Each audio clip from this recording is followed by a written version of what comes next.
They always made me feel like a guest in my own home.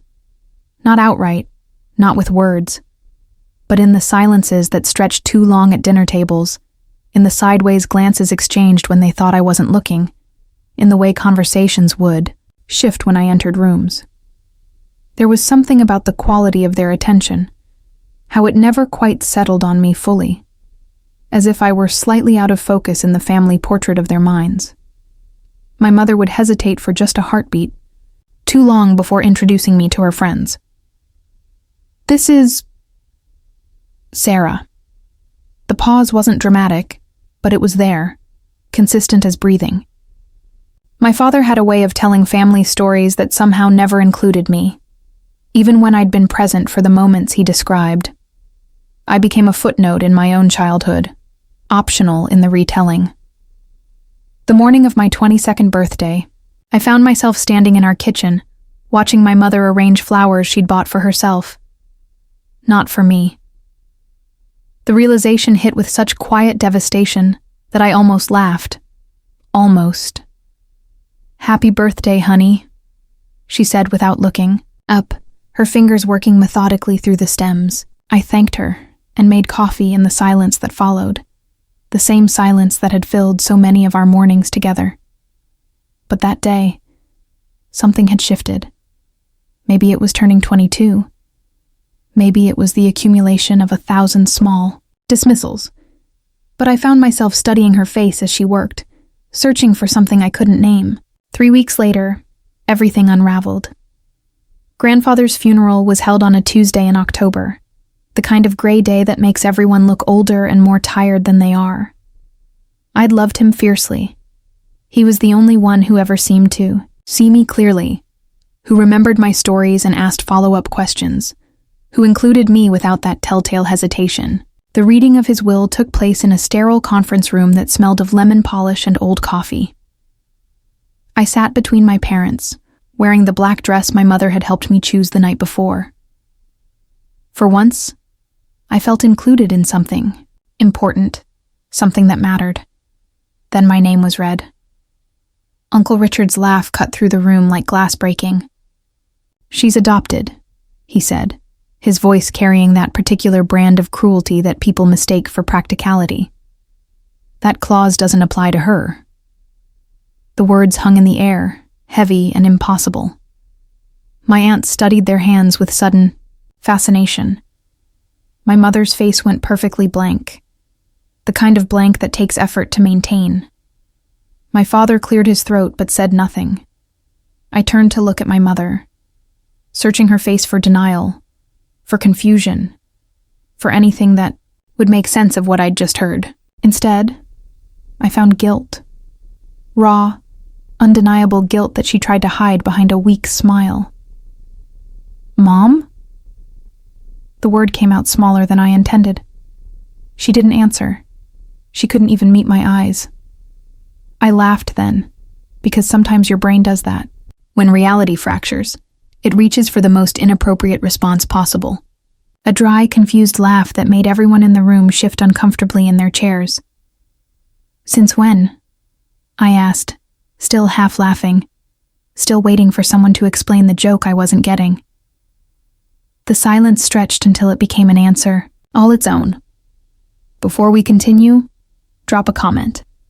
Where are you watching this from and what time is it there? I'd love to know how far this story is reaching, especially those of you who understand what it feels like to suddenly question everything you thought you knew about yourself. That night, I sat in my childhood bedroom surrounded by photos and memories that no longer felt like mine. Every image seemed to mock me now. Birthday parties where I stood slightly apart from my cousins. Family vacations where I was always the one taking the pictures instead of being in them. Christmas mornings, where my pile of gifts was noticeably smaller, but I'd been too grateful to notice. I found my mother in the kitchen at midnight, sitting at the table with a cup of tea that had gone cold. "Is it true?" I asked, not bothering with preliminaries. She looked up at me with eyes red from crying, and for a moment I thought she might finally tell me the truth. Instead, she said, "You wouldn't understand. It was complicated." "Try me." She shook her head, wrapping her robe tighter around herself as if she were cold. Some things are better left alone. Better for who? But she was already standing, already walking away, leaving me alone with questions that felt like they might swallow me whole. I didn't sleep that night. Instead, I lay in bed reconstructing my entire life through this new lens of doubt. Why had I never seen baby pictures of myself? Why did my medical forms always feel like guesswork when it came to family history? Why did I look nothing like either of my parents? Something I'd always attributed to being a genetic throwback to some distant relative. The answers I'd never thought to question now felt like carefully constructed lies. Over the following days, I tried approaching the subject from different angles. I asked my father during one of his rare moments alone, but he just muttered something about asking my mother and disappeared into his workshop. I cornered my mother in the grocery store, thinking public space might make her more forthcoming, but she just pushed the cart faster and changed the subject to my job prospects. They were closing ranks, protecting something I wasn't meant to know. The final blow came when I overheard a phone conversation between my mother and my aunt. I'd come home early from work and heard voices from the kitchen. My mother was speaking, in that hushed, urgent tone people use when discussing secrets. "She's asking questions," my mother was saying. "I don't know how much longer I can keep this up." "You should have told her years ago," my aunt replied, her voice tinny through the speakerphone. "This is what happens when you try to pretend things are different than they are. It's not that simple. She wouldn't understand the circumstances. Why I had to..." I pressed myself against the wall, heart hammering, waiting for more. But my mother must have sensed something, because she suddenly lowered her voice to a whisper I couldn't make out. That night, I made a decision that would change everything. I couldn't keep living in this house of half-truths and careful silences. Couldn't keep pretending that the distance I felt was normal or healthy or something I deserved. I started looking for my own place. The apartment I found was small, but mine, truly mine, in a way my childhood bedroom had never been. Moving out wasn't dramatic or confrontational. I simply packed my belongings methodically over the course of a week, announced my plans matter-of-factly, and left. My parents made the appropriate concerned noises, asked if I was sure, offered help I didn't need. But there was relief in their voices too, subtle but unmistakable, as if my departure solved a problem they'd been too polite to acknowledge. The silence that followed my move was different from the silences I'd grown up with. This one had teeth. It was made of missed calls that went unreturned, birthday cards that arrived 3 days late with generic messages, invitations to family gatherings that somehow got lost in the mail. I learned to recognize the particular loneliness of being excluded from people who claim to love you. It's sharper than the loneliness of strangers, more persistent than regular sadness. It settles in your chest like smoke and colors everything gray. In my new space, I began the slow process of rebuilding myself from the ground up. Without the constant low-level tension of feeling like an outsider in my own family, I started to discover who I actually was. I took up painting again, something I'd abandoned in high school when my mother suggested it wasn't practical. I started reading voraciously, hungry for stories and perspectives that might help me make sense of my own experience. It was during one of these quiet evenings, while unpacking the last of my boxes, that I found it. An envelope with my name written in my grandfather's careful handwriting, tucked between old photo albums and college textbooks. I remembered him giving it to me years ago, during one of his visits when I was maybe 16 or 17. "For when you're older," he'd said with a wink, "when you need it most." I'd forgotten about it completely, assuming it was some sentimental letter about growing up or following my dreams. Now, sitting in my empty apartment with the weight of recent revelations still pressing on my chest, I finally opened it. The letter inside was dated 3 years earlier, shortly after I'd graduated college. His handwriting, usually so precise, seemed shakier here, as if he'd been nervous while writing. My dear Sarah, it began. If you're reading this, then certain conversations have likely taken place, and you're probably feeling lost and confused about who you are and where you belong. I want you to know that I've always known exactly who you are. You are my granddaughter, completely and entirely, and nothing anyone says or implies can change that fundamental truth. My hands were shaking as I continued reading. I've watched your mother struggle with decisions she made long ago, decisions that were complicated by circumstances I won't go into here. But I've also watched you grow into a remarkable young woman despite the distance and doubt that others have allowed to creep into what should have been simple family love. You deserve better than half-truths and careful silences. There was more, but my vision was blurring with tears I hadn't expected. At the bottom of the letter, tucked behind the handwritten pages, I found something else. A legal document, typed and official, with multiple signatures and a notary seal. It was titled, Genetic Lineage Addendum to Last Will and Testament. The language was formal and dense, but one section stood out with perfect clarity. In the event of contested lineage or disputed inheritance claims, if genetic testing confirms direct descent from the testator, full inheritance rights shall be granted to said descendant, superseding any verbal claims, implications, or family assertions to the contrary. At the bottom of the document, my name was typed in bold letters, and attached to the back with a paperclip was something that made my breath catch. A DNA testing kit, sealed and labeled with my name and a case number. My grandfather had known. Not just about the doubts and whispered conversations, but about their intentions to use those doubts against me. He'd seen this moment coming and prepared for it with the kind of foresight that spoke to deep love and deeper hurt. I sat with that kit in my hands for 3 days before I could bring myself to use it. 3 days of staring at the sealed package and wondering if I really wanted to know the truth. Because sometimes the not knowing is easier than facing what might be an even more complicated reality. But on the 4th day, I realized that I'd spent my entire life living with other people's versions of truth. It was time to discover my own. The process was simple.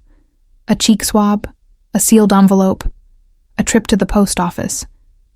The waiting was harder. 2 weeks that stretched like months, filled with dreams I couldn't quite remember, and a restlessness that made it impossible to settle into anything for long. When the results arrived, I opened them alone in my kitchen on a Tuesday morning, coffee growing cold beside me as I read the same sentences over and over until they finally sank in. 99.7% probability of paternal lineage. Match. Direct descent confirmed through Y chromosome markers and mitochondrial DNA analysis. Subject is biological granddaughter of deceased through confirmed biological relationship with listed daughter. I was his granddaughter. Fully, completely, biologically his granddaughter through my mother. His only child. The very lineage the clause had been written to protect. But there was more. The comprehensive report included ancestry breakdowns, genetic health markers, and detailed family tree projections. What it revealed made everything click into place with devastating clarity. My mother had left home at 19 after a fight with my grandfather about a boyfriend he disapproved of. She'd been gone for 2 years. 2 years during which she'd gotten pregnant, had me, and apparently struggled as a young single mother. When she finally came home, she'd brought me with her, but she'd never fully reconciled with the circumstances that led to my existence. The boyfriend, my biological father, was mentioned in a supplementary document my grandfather had somehow obtained. A young man from a family my grandparents had considered unsuitable, someone who disappeared from my mother's life before I was born. My mother had returned home with me, but had never been able to fully embrace the reminder of what she probably saw as her biggest mistake. I wasn't adopted. I was something potentially worse in her mind. I was evidence of a choice she regretted, a consequence she'd been trying to manage ever since. The revelation should have been liberating, but instead, it carved out a new kind of hollow space in my chest. All those years of feeling like a guest in my own home, all those careful distances and polite exclusions, they hadn't been because I wasn't family. They'd been because I was family in a way that made my mother uncomfortable. I was the living reminder of her rebellion, her independence, and ultimately, what she must have seen as her failure. Over the following weeks, I found myself researching everything I could about my grandfather's estate, about inheritance law, about the specific clause he'd included in his will. I discovered that he'd been more than thorough. He'd consulted with multiple attorneys, had the DNA testing protocol verified by genetic counselors, and had even included provisions for legal challenges. He'd anticipated exactly what had happened, in that conference room. He'd known they would try to exclude me, and he'd made sure they couldn't. The family property was substantial. Not just money, but land that had been in the family for 3 generations, stock portfolios, and a small, but profitable business my grandfather had built from nothing. Under normal circumstances, it would have been divided among his children and grandchildren. But the way my mother's siblings had spoken about me, the way they'd dismissed my claim so casually, suggested they'd already divided it among themselves, in their minds. They hadn't counted on the clause. They definitely hadn't counted on my grandfather's foresight. I spent another month gathering legal representation and documentation before I made any moves. I wanted to be absolutely certain of my ground before I stepped into what I knew would become a battlefield. My lawyer was a woman named Patricia Chen, recommended by a friend who'd gone through her own family legal drama. Patricia was direct, in a way that reminded me of my grandfather. No wasted words, no false reassurance, just clear explanations of what we were dealing with and what our options were. "Your grandfather was remarkably thorough," she told me during our first meeting, reviewing the documents I'd brought. "This isn't just a standard inheritance clause. He's essentially created a fail-safe against exactly the kind of exclusion you experienced. The genetic testing protocol he specified is legally bulletproof." "What does that mean for the family?" I asked. "It means they're going to have to acknowledge what they tried to deny, legally and financially." The court process was surprisingly swift. Patricia filed the necessary motions, submitted the genetic evidence, and requested a full review of the estate distribution. The DNA results, combined with my grandfather's meticulously crafted legal language, left little room for argument. My mother's siblings tried to contest the findings, of course. They hired their own lawyer, a man who specialized in estate disputes, and had apparently told them they had grounds to challenge both the genetic testing and the validity of the clause itself. They were wrong on both counts.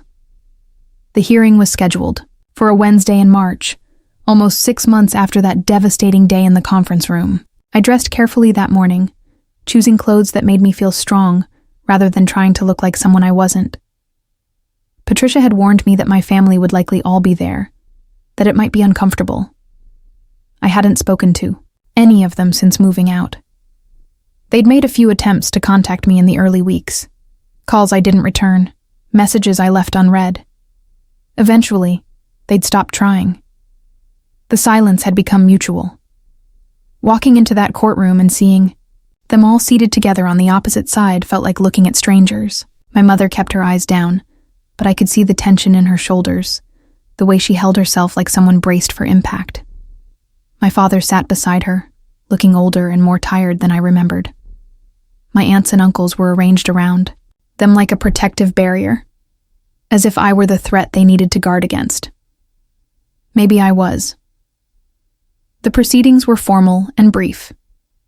Patricia presented our evidence methodically: the original will, the genetic lineage addendum, the DNA test results, and additional documentation that proved not only my biological relationship to my grandfather, but also the legal validity of his protective clause.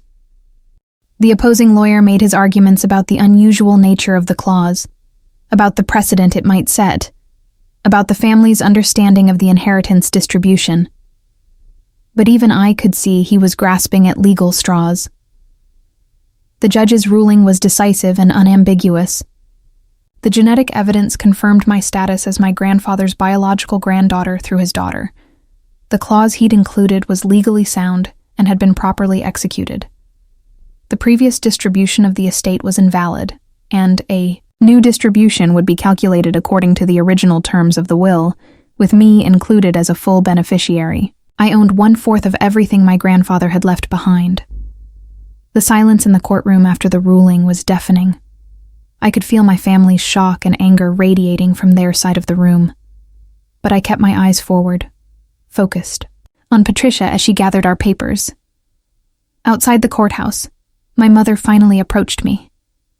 She looked smaller than I remembered, diminished in a way that might have made me feel sorry for her under different circumstances.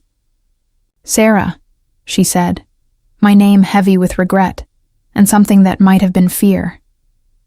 "Can we talk?" I looked at her for a long moment.